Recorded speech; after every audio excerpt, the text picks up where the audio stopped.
గోపమామ ఏటి ఎలాగొచ్చావు? చూడు, అన్నదాతకి ఆగస్టు కష్టాలు.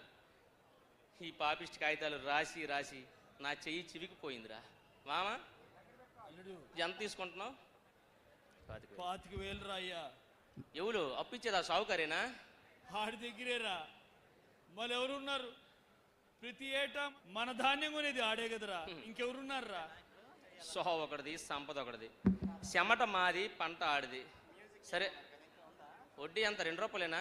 కాదురా అయ్యా, 100కి 5 రూపాయలు రా అయ్యా. 100కి 5 రూపాయలు వడ్డీ. 5 రూపాయలా? అవునరా. 5 రూపాయలు అయితే What are you talking? You mean 5 rupees? No, it is ridiculous. 5 రూపాయలు అయితే నీకు ముట్టేదంతా, అడుగు ముట్ట చెప్పేదంతా, నీకు మిగిలేదంతా. ఏం చేద్దాం రా? నిరుపేడు మైకు దగ్గర పెట్టండి. పంట నష్టం వచ్చింది, ఆడి దగ్గర తీసుకుని అప్పు తీర్చలేకపోయాను రా. ఊర్లో ఎవరి కాడికి పోయినా అప్పు పుట్టలేదురా అయ్యా. అందుకే మళ్ళీ ఆడనే నమ్ముకొని ఆడికాడికి పోవాల్సి వచ్చిందిరా. మామ ఆడికాడికి వెళ్ళక్కర్లేదు. 5 రూపాయలు వడ్డీ వద్దు. సాయంకాలం ఇంటికి రా, ఒక పని మీద డబ్బులు ఉంచాను, తీసుకెళ్ళు. నేను నేపథ్య మీ ఏమి నచ్చిమంటది, దాన్ని అడిగి తీసుకెళ్ళు. అయ్యా, నా రొక్కటం తీర్చినవురా. అల్లుడు, నీ వేలు మర్చిపోను రా అయ్యా. సల్లంగా ఉండాలి. అలాగే మామ, అలాగే మామ.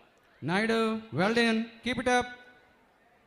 పెట్టుబడికి డబ్బులు లేక, గిట్టుబాటు ధర రాక ఇలా ఎంతోమంది రైతులు ఆత్మహత్య చేసుకున్న సందర్భాలు ఉన్నాయి. వచ్చేది నేను చదువుకున్న డిగ్రీకి ఎక్కడో ఏదో జాబ్ రాకపోదు, కానీ వీళ్ళందరినీ ఇలా వదిలి వెళ్ళడం నాకు ఏమాత్రం ఇష్టం లేదు.